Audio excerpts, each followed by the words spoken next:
It's another day and we're happy to say we're single and we're healthy and we love it that way. Our melanin is popping in the morning glow, and we're about to tell you how the story goes. Oh, hell nah. Man, it's freezing out here.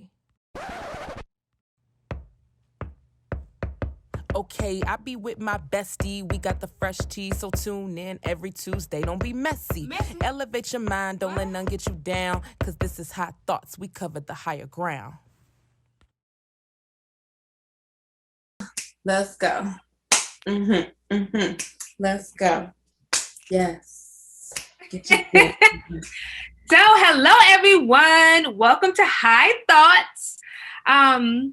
It's your girl Tonysha. What's up, y'all? It's your girl Leah. Thank you for joining us. Yes, we missed you guys so much, but we have so much juicy things coming your way, right, Lee? Yes, indeed. We're so excited to be here today, another Tuesday, another pod day. We have noticed coming back for season 2, since we're so happy to be back for another season. People were asking us like, oh, when's your podcast coming back? Like, did you get any of those? Definitely. I had a few people inbox me like, hey, when are you guys coming back? And I was, let me say, flattered. Right. I was like, okay, well, we'll be back in May.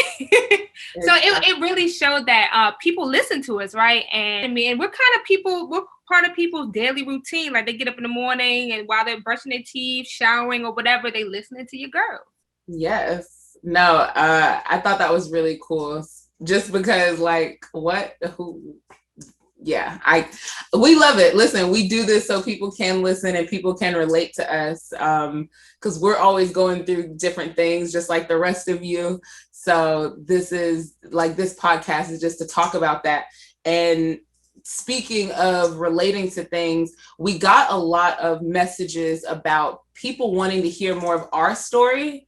I know you got a message from a young lady, like really kind of going in deep, like, wow, I want to hear your story. And I guess more so to break it down, like our journey, right? Like our journeys and our careers, right? We're in our 30s, like 30, 31, and learning life, like learning the hard knocks of life and learning how to be resilient, going through just in our space of jobs, right? Like what we've done. So today, guys, our topic, I guess we're just going to kind of talk about ourselves, because we feel like in season 1, right? Like how narcissistic. I don't think I'm narcissistic though. Yeah. No, definitely not. But I do think we never in season 1 really shared, what we do, what made us get into this podcast, and really like who is Tonysha and Leah, right? Right.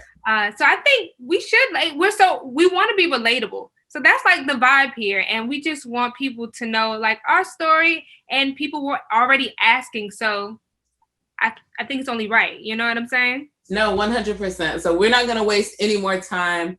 Here we go. We're just going to jump into it. High Thoughts Podcast, take 1. Boom. So I am Tonysha, obviously. And my job, I am a recording artist. So I've been recording for 10 years, touring with big bands like Parliament Funkadelic. And I have my own group, Candy Apple Red. And to give you a little background, I've worked with Kendrick Lamar, I worked with Sly Stone, Soul Clap. I worked with a variety of different people, and I've done lots of shows with big artists, been on a lot of big festivals, all that good stuff. So life before COVID was a party in one essence of the word, right? Like I literally was traveling from state to state, country to country, and really living out my dream. And that was not saying was, because it makes it sound like it has died, right? But COVID has kind of made you like use that term a little bit, like that was what I was doing. But no, that was my thing. So, and I've also done Trolls movies, the soundtrack. That was a wonderful experience. And when you get those residuals, it's amazing. So I've definitely have been able to spread my wings in this industry, and it has brought, great things my way. And yeah, I also have a group called Candy Apple Red, and I'm also a mother. Exactly. Yeah. Wait, don't forget, because you, even with Candy Apple Red, you've had your own success, right? Like Right. Robin Feed, who a lot of Robin people, like a lot of people know from the Black Lady Sketch Show, which is such a funny comedy that HBO has, and I just love that they're giving the platform to Black women. But a few years ago, she had a show on BET. And you were featured, your group Candy Apple Red was featured there as well. So, your connections go everywhere. That's the thing. T tends to be very humble about the things that she's done, and where she's traveled. But, as a friend, that's why I'm here, to make sure that she hypes herself up every now and then. You know what I'm saying? Because we worked hard. We didn't work this hard to just sit around and be humble all day. You know what I'm saying? No, seriously. I mean, right. For real.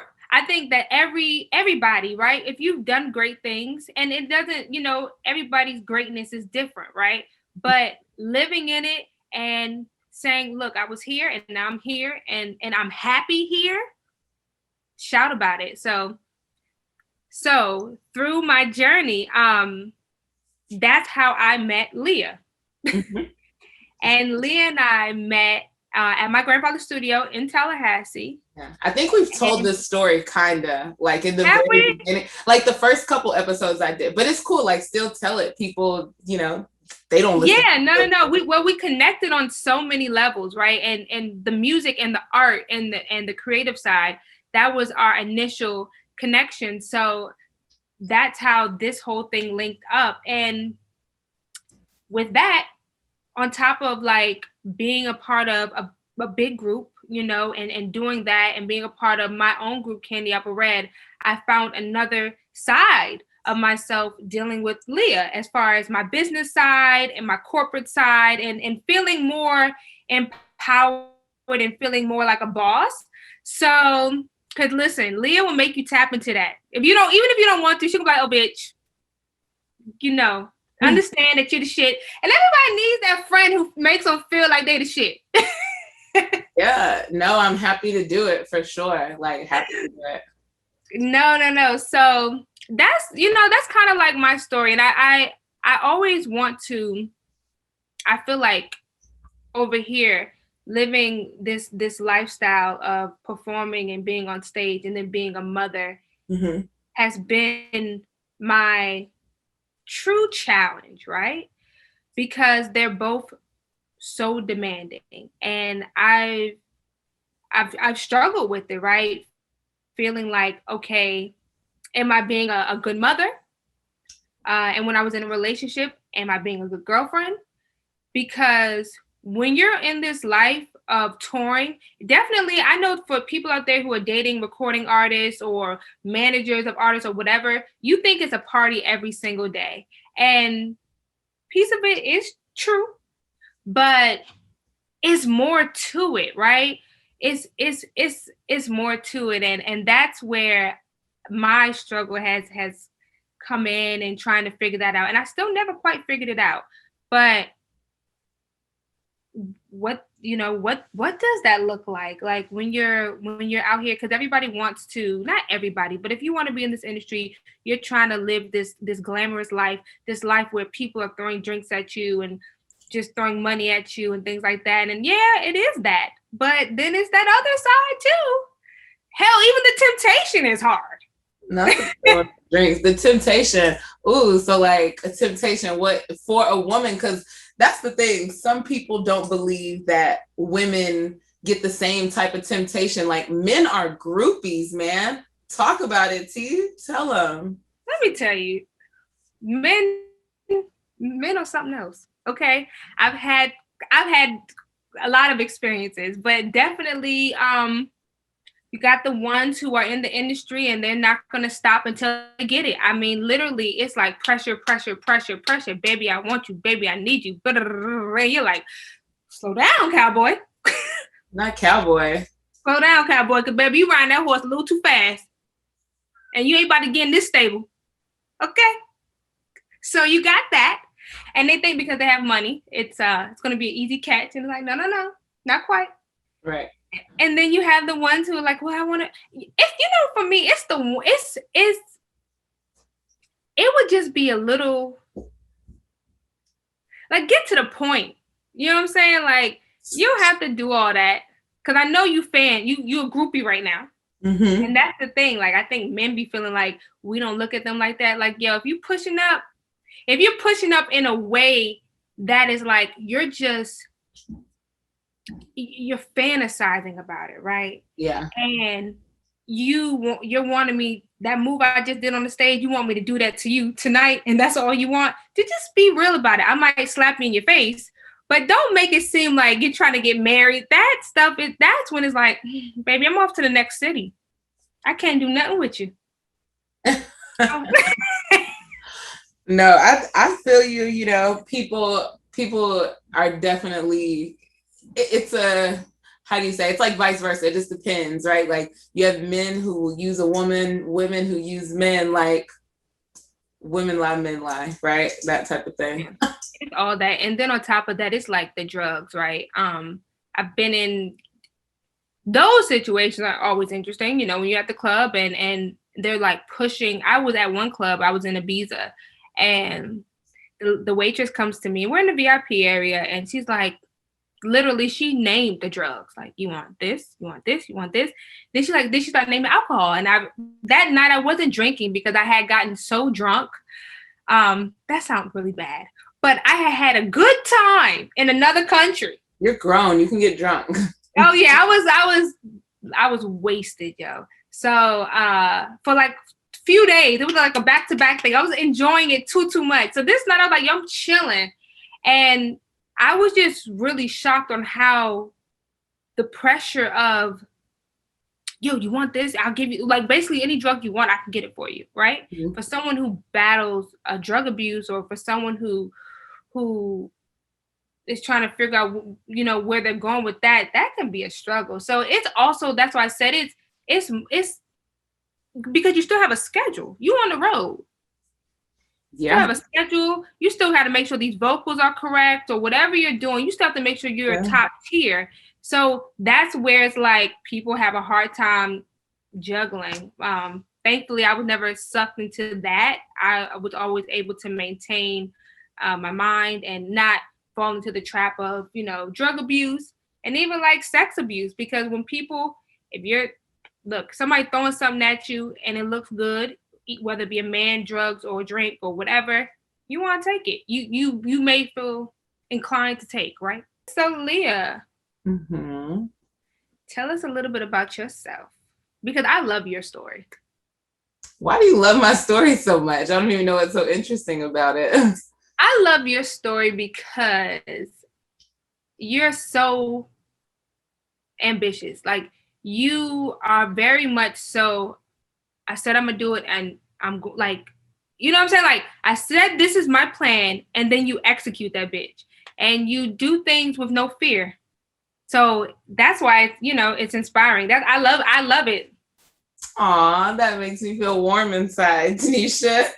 I haven't felt warm inside in so long. No, that is sweet. I do like to look at myself as a goal getter, put it on paper, and I feel like I'm gonna go do it. But my story, my journey is interesting. I'm sure a lot of people who moved to LA have a similar journey. So let me just kind of go back to your statement when we met, because at the studio is really where my journey began, to be honest. Like, it's after college. I was working, it was after college, right? So I had just graduated. I still had a waitressing job, and I was interviewing, right? It's like, and it's like 2000, oh my God, I can't even think, 2012. And I graduated. There's like, I'm trying to find a job. I'm trying to figure it out. My friend hits me about this job happening. But at this time, I was already hanging out at the studio, meeting people, like, oh my God, this is so cool. I think I said, right, I was working as a waitress and I met this girl who invited me to the studio, right? She invited me to the studio. She was like, come out, whatever, came to the studio, fell in love with it, made hella friends, like still friends with some of the people today. Obviously, Tonysha. Met Tonysha one summer. I don't know if it was like my first or second summer hanging out there. I'm not sure. But I met Tonysha. First, I saw her at a show. She was performing at her grandfather's show. And I didn't know you, like nobody, we didn't speak because we didn't know each other. But I saw you again at the studio and you were sitting on the couch and you're by yourself. And I usually came to the studio by myself. So I think we just kind of hit it off. And from there, I remember one of the first times I knew I for sure am gonna live in LA when we did that reality show, the reality show about your family. And I got hired as a PA. And it was my first time being hired as a PA because in Tallahassee, there wasn't really things like that.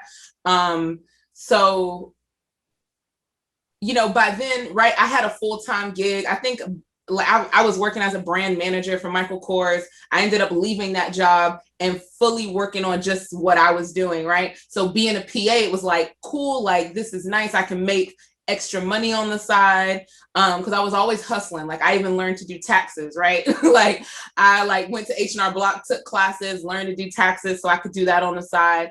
And I don't even utilize it now, like it's so crazy. But anyway, so I became a PA. These executive producers were from LA and they were talking to me. They were like, you shouldn't be in a town like this. And I was like, I know. And, you just got people hyping your head up. But at the same time, I knew I wanted to go to LA and I knew I had a cousin that lived there and she didn't do anything in entertainment, but she was like, you could come stay with me for the summer if you want, just to like check it out. So that's what I did. I took her up on her offer. I went to LA for a month, enjoyed it, fell in love with the city, fell in love with the breeze, the ocean, how beautiful the men were, and the women. The women were beautiful too, but I know what I'm looking for. So, I just fell in love with the city. I went home, went back to Florida, sold my car, like told my mom, hey, I'm going to move. Like I got a job while I was out there, and told her I was going to move. And she was like, okay, when you moving? And I said, probably like 3 weeks. She was like, what? I was like, well, that's when I got to start the job, And she was like, okay. And she was like, what about your car? I was like, I'm gonna sell it. I've been talking to people on Craigslist, right? I was like talking, like trying to sell this car, and found a guy. He bought the car. It was a Honda. So, I got something for it, but it wasn't much, but it was money I put to the side to move to LA, right? Come to LA, a whole situation. I stayed with my cousin for a month. My cousin ends up pregnant. And I think, it was a lot going on in her life. Her and her husband, she was married, right? So her and her husband were dealing with things. So I had to move out. But at that time, I had nowhere to go, y'all. I had nowhere to go. It was crazy. But I had met this boy like maybe 2 weeks prior, right? At a video shoot with Tonysha. So everything always revolves around like music and my friends, like me being there.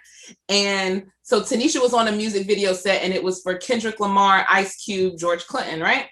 And Tonysha is one of the singers featured on the song. So I was there. She was like, hey, just want you to help me. So, whatever I'm doing, whatever she needs, putting oil on her body, whatever was necessary. And you remember that? Yes, bitch. You was like, come on. Yes, I was like, we gotta look cute, girl. It's a K-Dot video, okay? What? So I remember I met the boy at the video shoot. Like I said, so me and this guy are dating, but it's very new. But God sent me an angel when he brought that man around me. Let me tell you, like, he doesn't know. I've never said this to this man. He has no clue unless he listens to this episode.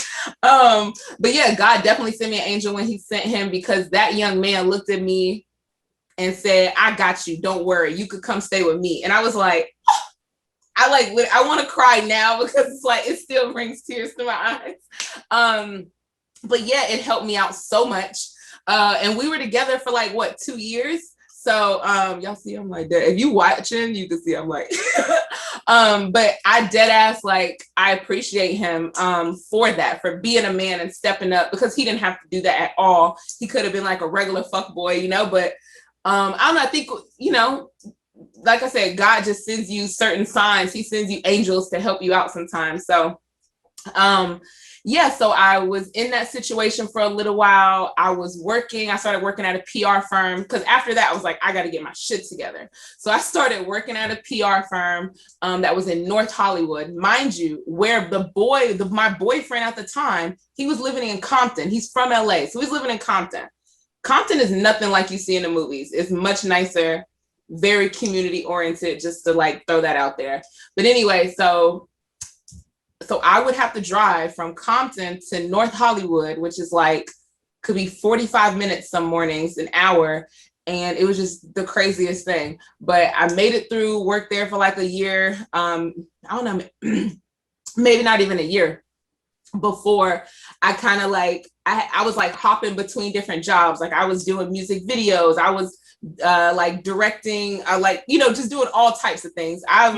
And that's how I bumped into a lot of people in LA, because I was doing these odd jobs, working as a, you know, music video, a director's assistant, or whatever it was. Like I literally had to, that's one thing that I want to mention is coming to LA and coming to any big city when you're transitioning is really humbling yourself. Like when you are still trying to get it together. And that's something I had to do. So I went from working for myself as an entrepreneur to now I have to be somebody's assistant. Like that was really a hard move for me. I was like, wait, what? I have to like do what? But luckily it was never an assistant where I had to like go grab somebody's coffee or go pick up their dry cleaning or something crazy like that. It was always like business assistant things, right? Like, hey, I need you to type up this letter, or I need you to make this phone call to this studio, or, you know what I'm trying to say, to this media outlet. So that was always really fun, because you really that's how you get to know other assistants in the industry. And these are also assistants become executives, you know? So that's the cool thing about living in LA, is that you do meet so many different people. But yeah, so back to this story of the struggle. It's a really long story if I think about it. But yeah, the struggle was really real. And so after a while, the relationship started getting really rocky with that one guy. But before it got rocky, I landed a job at a talent management company, right? And I was so thrilled, because it was literally just me and the manager, and we just had a few clients, and it was really cool. It was a comfortable situation, and I knew it was a place where I could grow. And I did. I learned so much in that role. I learned so much about about what agents actually do, about what managers actually do, about what casting director studios, like you just learn so much about business. Like I learned about branding during that time. That was when branding was first kind of starting its head, was during that period. So during that period, it was really tough, because I was also like I said, my relationship was getting rocky. I was going through a breakup. And I remember we finally broke up, and I don't know, somehow, like, we broke up because like, it was just some random thing. Like we kind of just stopped speaking. It was so weird. And I found a place, because mind you, me and him were living together. Like I skipped over the part where we lived together in Redondo Beach, but like, that didn't really matter to the story, but we used to live together. And then I had to get my own place. So I found my own place, like literally found it on Craigslist, like that Monday, went to go look at it on a Friday, moved in on a Sunday. It was like the craziest time period ever, like to make a decision and be like, this is where I'm going to stay for a year. Like I got to go, you know what I'm saying? And so yeah, did that, moved into this new place, broke up with the boy, was still working at this job, and worked there for about a year and a half. And then I got an opportunity at a talent agency, right? ICM Partners, where I was hired to work in business development. And that was all mergers, acquisitions. So it was like big money. We're talking, hundreds of millions of dollars. And that was a beautiful thing to see. And I got to work with some of the biggest artists in the world, right? From actors like Chris Rock to the Migos to, J. Cole to, the list goes on. There's so many people on that roster. Jay Leno. Just so many. So that put, that place, I met a lot of cool people. I met a lot of friends. It was the first place where I felt like I wasn't in competition, but there was still a lot of competition. You know, it's a big agency, but I never felt like I was in competition with anybody. And then at the same time, it just let me know, like, I'm probably not supposed to be here. Like, that's how I felt all the time. Cause I was like, it's hard for me to work for somebody. Like, every day I felt like I'm not supposed to be here, but I'm gonna make the best of it. You know what I mean? And I think that kind of sums up LA a lot sometimes. It's like, I'm not supposed to be in LA, but I'm gonna make the best of it because I'm here in the city. I'm supposed to be here though. Like, I know it's like I'm not supposed to be here, but I am supposed to be here because this is where God wants me to be. And yeah, like, I don't know, I just try to make the best of it every day. I try to always look on the bright side of things. No, I was, and that's to go back to like your whole story. It's funny because I remember that time we came out there to do a show, and you were going through your breakup, and I think I asked you, I said, are you going to go back to Tallahassee? And you said, no, that would mean I'm a failure. And that's what I'm saying. Like, and it's nothing wrong. Let me put that out there. There's nothing wrong with that person who feels like, hey, I need to go back, reset, and start over. There's nothing wrong with that. But when you looked at me, it was like, no. And you know, she was very emotional. Yes. You know, if you don't mind me sharing that, you're very emotional. I remember I left you. We left. I was at the hotel and I had left. Yeah, but literally, she was like, no. And then I think a week later, she's like, I got my spot. And then like the week later, she had a new job and like shit turned around. Like, and that first year, like with your cousin, it was really rocky. And I think me being your best friend, like, because we're business partners, but we're mad tight. We're like sisters. I was like, what the fuck? I was like, what's happening? Because I felt like there was nothing I could do, right?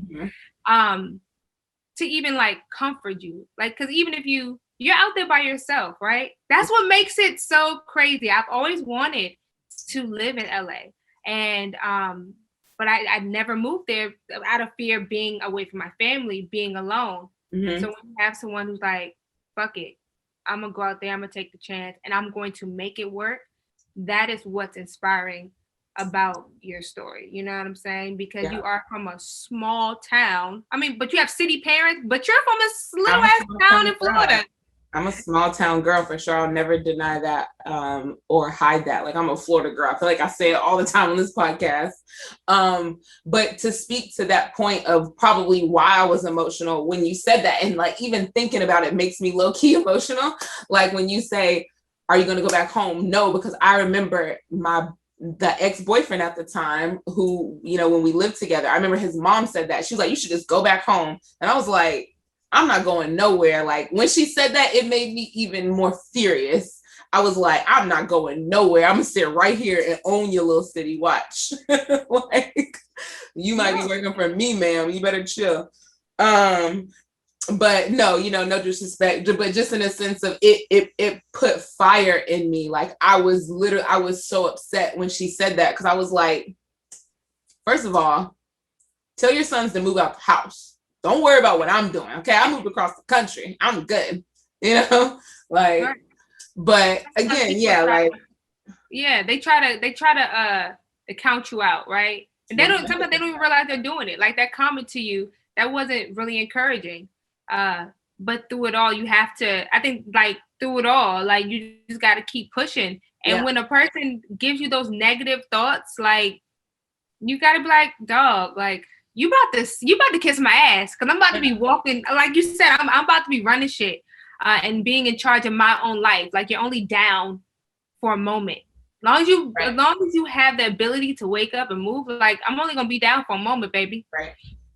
And that's kind of like, I think to relate to that story is when I decided to move to Tallahassee to be with a man. Like, I was super nervous about that, because growing up, I've always heard people say, like, you don't move for a man. You know what I'm trying to say? Like, you don't make that type of move for a man. What if something happens? And in my situation, it ended up, you know, working and us being able to be together for a long time. And mine was just opposite, I guess, because I moved to a smaller town, which from a big city. from a big city, which is kind of it's interesting because there's not as much, opportunity out here. So now I'm like, okay, now that that situation has expired, it's like, okay, now I need to get back to a big city. I need to get what opportunity is, right? Yeah. So no, it's very true. I think, some of the misconceptions, like, because I think that's kind of the basis of this podcast in general, is like misconceptions of what you see. You know what I mean? Like, what you see is not always what you get. Like, yeah, you might see, oh, she's living her life, she's this and that, but it's like, do you remember a few years ago when I wasn't posting this stuff, when I wasn't doing all this, because I wasn't doing all this and all that? You know what I'm saying? Like, I was really struggling. Like, there was a period when I literally was sleeping on my friend's couch. You know what I'm saying? Like, and that's a real story. And I'm not ashamed of it. I think when you think about it as, yes, I was at one point, right?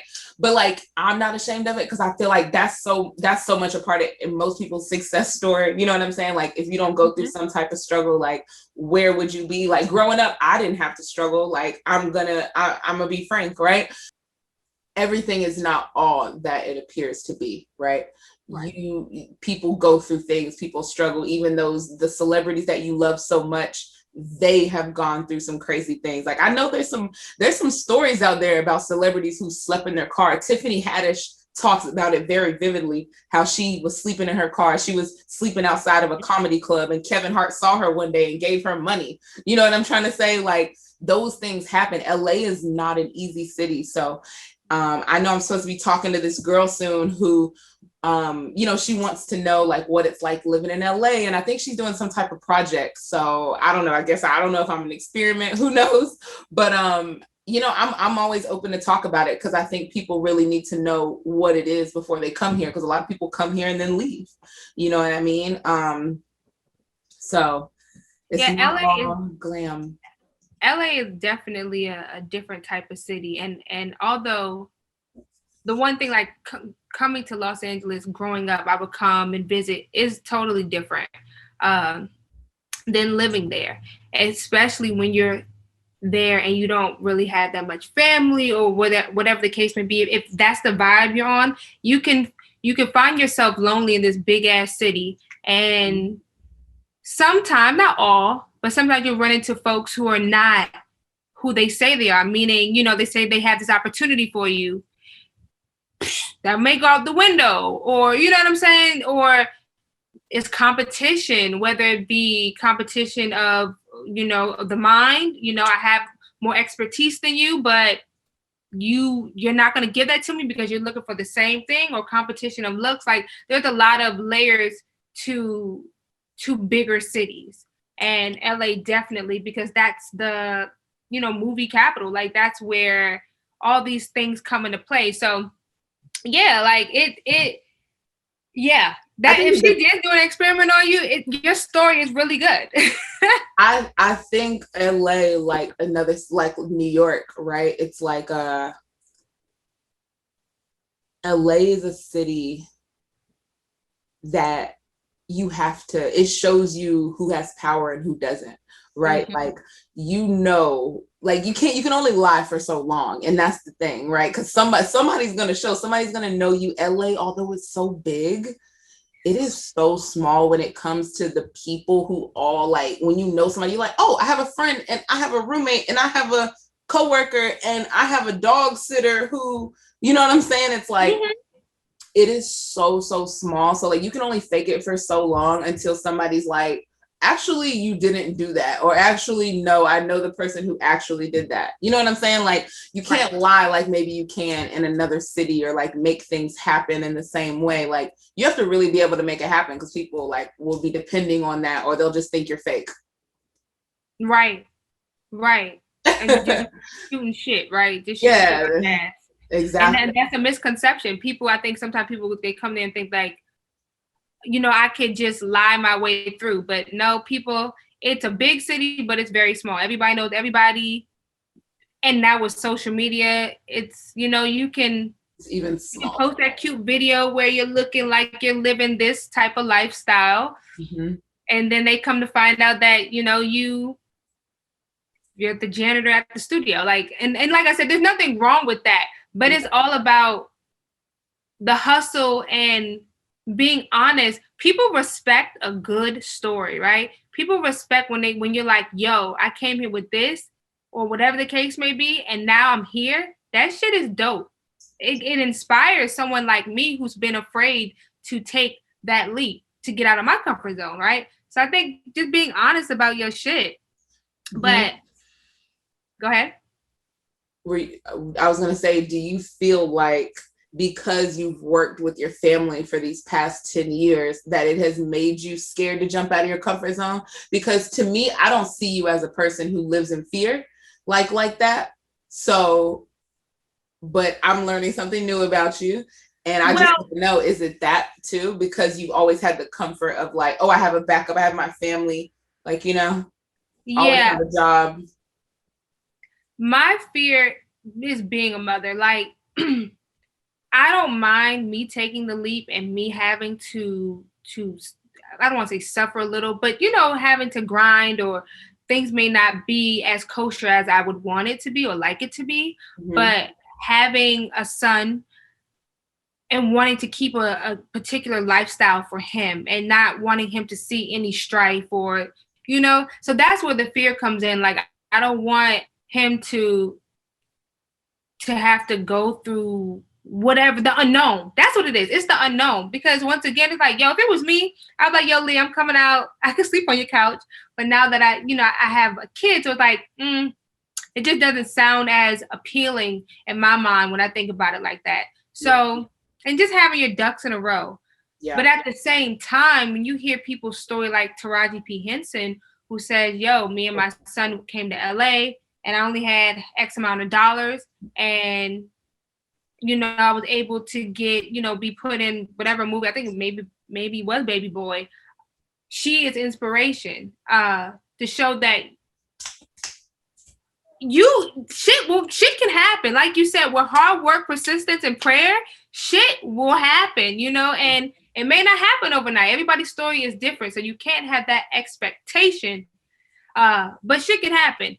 And so that's where I'm at with it. And I think losing my boyfriend has made me more willing to live on the edge, like willing to be like, yo, I can do this, or I will try this, because losing him was so unexpected, right? Yeah. So you start to find out like you don't have as many years as you think you have. Shit can end overnight. Mm-hmm. And I like to live life freely, and I want to be able to get old and say I at least tried everything that I wanted to try, right? Like I worked towards it or whatever. And hell, if I failed, then fuck it, I failed. But I want to at least try. You feel me? Yeah. So that's where I'm at with it. So it's all a work in progress. Bitch, I might come out there, me and Antoine. We'll be like, Leah, we coming. We knocking out your door. And I'm bringing my dog. No, you're not. No, you're not. Mm-mm. Leah is mean to my baby. She's mean to my Lola. I was not mean to Lola. I was very nice to Lola when I was there. You were very nice to Lola. Yeah, I just don't want to live with one. They're just it's a lot. You know what I mean? It's a lot with them. No, I feel you. It's just funny because I'd be like, I'm gonna come visit me and the dog. She like, At first, listen, y'all. At first, Leah was like, you can come. The dog. That's how much she missed me. She was like, you can come and the dog. I don't even care. No. It's off the table. She called me one day and said, bitch, when you come, don't bring that dog. No. I must have been really missing you or something to say that. And you said it more than once. Look. And you was like, okay, Leah's changing. That is so funny. No, so let me ask you, if there was one lesson you could give someone who wants to work in the entertainment business, what would be your lesson? What would be my lesson for someone who wants to work in the entertainment industry? I don't know if it's really like a lesson, because I feel like you have to learn those yourself, like individually, everybody goes through different things. I've had friends who have been through heinous things that I would never want to go through. And then I've had friends who like get blessed on every turn. You know what I'm trying to say? Like, it's the luck of the draw, right? And it's your story, right? Like, you can't be jealous or get mad over somebody else's blessings or journey. You know what I'm saying? It's like, that's them. They're going to go through whatever they go through. So and I think that's how I keep myself cool, because like, I don't get jealous of other people's stuff. Like, I'm like, dang, you see what they're doing? But I would say some advice that I would give somebody would be true to yourself, at all points and turns of this journey. Be true to yourself. Like, have a sense of centeredness, I guess you would say, because there's going to be times where you're alone. Like, you may have people around you, but you feel alone, especially if you came here by yourself like me. So I would just say, trust yourself, like, trust that little voice, trust your intuition, and just like stay true to yourself, because there's going to be things, there's going to be temptations, like you said, and all that. So just stay true to yourself.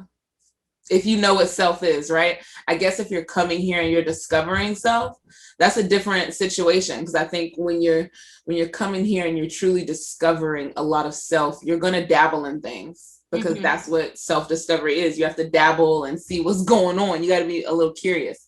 I'm a curious person, but at the same time, like I always say, I'm cautious, because I know everybody thinks like, oh, human beings are so good.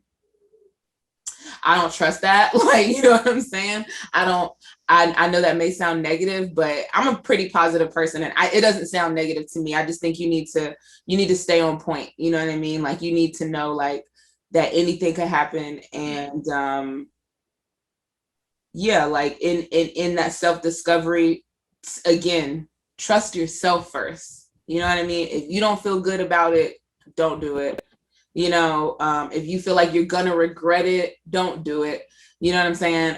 But if you're that daredevil, do it. You know what I'm saying? You'll figure out if you don't like it. Right? No. I think it's integrity, right? Because you try to keep that intact, I feel, because as life progresses, everything follows you. But through life, you do try new things, and you are at different pages, right? It's a different chapter every time you turn. So I think for myself, just keeping your integrity intact and your morals, whatever that is. And they change. They definitely change. Yeah. But I guess my piece of advice would be don't have expectations, or keeping your expectations in check. Because in this industry, there are a lot of things that people say they will do for you, or you think if you do this should be the outcome. And like you said, some people are blessed at every turn, and some, it doesn't mean that you're not blessed. It's just that it wasn't for you at that time. That's it. Right. And that can be so discouraging, right? It can be so discouraging when you're like, fuck, I did everything. I thought I did everything right. Yeah. And it still didn't work out for me. Especially when you feel in your heart that you should have got that position, or you should have got that opportunity over. And it's like, it's a lot of things. You know what I mean? I felt like I should have made that $1 million over there, but you know what I'm saying? Yeah. And those are things that can make a person drown and make a person feel like, give self-doubt. Yeah. So if you're able to keep, like you said, know yourself and keep that whole expectation thing under control, you'll be able to move far, because you will have a bounce back that's incredible. Like, you're gonna be like, okay, damn, that hurt, but I'm working on this. Yes. Cute and Big Sean's bounce back. Bounce back, baby. Bounce back. No, for sure. That bounce back game, it gotta be on 100 because you gotta bounce back in a lot of situations. When you're in relationships and you with somebody for a while and you were in love and the shit failed, you gotta bounce back. Somebody passes away, you gotta bounce back. You lose that job, you know what I'm saying? Like, you can't be down forever. You can't be down forever, man. You gotta literally take it on the chin and be like, all right, that one hurt a little bit. And it's always good to keep that good energy around you. So if you're not able to encourage yourself, make sure you got that homeboy or that homegirl or whomever that person is for you, that is there when you need them to give you that oomph. Like that's what it's all about. Cause you're not always gonna get it right. Okay, bitch. I know. I thought it was funny because I was like leaning. And I was like, oh, there goes Tonysha. So many T's. Let me add a Leah in here real quick. That's so funny. That is so funny. Y'all aren't watching us, but if you are watching us, you'll see that we have like our logo background and our virtual background. So it just looks really funny. It does look funny. We're just trying to have fun. Y'all know us. We're just always trying to find ways to entertain ourselves. So if you're here with us, then you're here with us and you get it. But no, I think okay, so let me just say not think, but I hope that this gave you guys, our listeners, a little bit more insight on who we are as individuals. I know a lot of people don't know that story about me because I don't talk about myself like that. Like I don't tell people. I'm shocked. Look, I am so shocked that she shared because I'm like, oh wait, in my mind I'm like, oh, she going deeper. Oh, she going deep. Oh, she going deep. Yeah. Well, like I said, I really take High Thoughts, this podcast, as my therapy because I don't talk to a licensed therapist. I talk to my friends, you know what I mean? And you are my best friend. So we talk about everything. And here we're talking to a lot more people, but it's cool because like I said, I'm at a different piece with it, right? Like it's a story. Like you said, I think it's encouraging to hear other people's stories and to be real and honest about it. Like, yeah, I think to hide something like that is to be ashamed. I'm not ashamed, right? Like I've grown. I'm a grown ass woman. Like I've grown from what I used to be shameful about or what I used to be shy about. You know what I'm saying? Like and like you said, those type of things change. Like certain things in your just certain things change, right? Like how you used to see things. Like when we looked at a person that was 35, you were like, oh my God, you're so old. Like that's crazy. You know, although we're not that age yet, we will be that age. And I don't want anybody to look at me and be like, oh my God, she's so old. But I think like that bitch is old. Yeah, but standards and stuff have changed. So, and people are seeing that, like people get to see Beyonce at 39. At least that's what the internet says. She's 39, right? So, what? That sounds like a jab. No, it wasn't a jab. It's just I don't know how old Beyonce is, but I've heard that she was 39. Like I think I saw it on Instagram the other day. So, and I was just like, dang, she only 39. I guess I thought she was already 40. Really? Well, you know, we've been seeing her for a long time. I think that's what it is. That's what it is. Someone for so long, so you almost feel like, well, damn, I know. I feel like I've been seeing you for 35 years. And that's what it is. I think I'm surprised that she's less than a decade older than us. You know what I'm trying to say? Yo, that's what it is. Good one. Because when we were younger, she seemed so much more mature. Yeah, and although she was only 15, 16 when she came out, so that makes sense. But yeah, I think when you're 9 and 10, that seems so old. Like how we're saying, it's about perspective. So even now, like our perspectives have changed. Like what we find okay is different, right? Like what we accept is different. Like I won't accept certain behavior. Like, you know, when we talk about dating, and as y'all know, when we get deep, you know, as these episodes go on in season 2, we will continue to talk about dating because it is constantly, the audacity continues to grow. And, you know, man, so like I said, things change. So certain things I will not accept that I accepted when I was 24 because I didn't care what you were doing. I didn't care you know, about what that was and why you were driving this, or, you know, I'm trying to say, like, now it's like I care about things in a different way. You matured. That's ultimately what it is. You just matured, and views are different, circumstances are different, and it's meet me where I'm at, kind of, with certain things. You feel me? Yeah, meet me where I'm at, and also it's like, listen, I'm going somewhere. You either coming or you got to stay over there. So it's like you need to like be moving with me. Mm-hmm. Yeah, and don't be insecure. I'm sorry, it's not a date episode, but don't be insecure about the situation. But anyway, yes, guys, we thank you guys for tuning in to another episode of High Thoughts. It was our pleasure to be here with you guys. I know Tonysha feels the same. Yes. I love doing this shit. Like you said, it's like therapy, because when I get people's feedback and they're into it and they're like, talk more about this and they related to this story, like, I love this shit. So I'm always happy to be able to come here and talk my shit and be open, right? I love it. Me too, guys. So join us again on next Tuesday, as we dive deep into life topics, relationships, and just more about us. So if you want to continue to hear more about us, more of us telling things that we never thought we would share with the public, then continue to tune in. Hot Thoughts every Tuesday. Yes. Bye. Peace.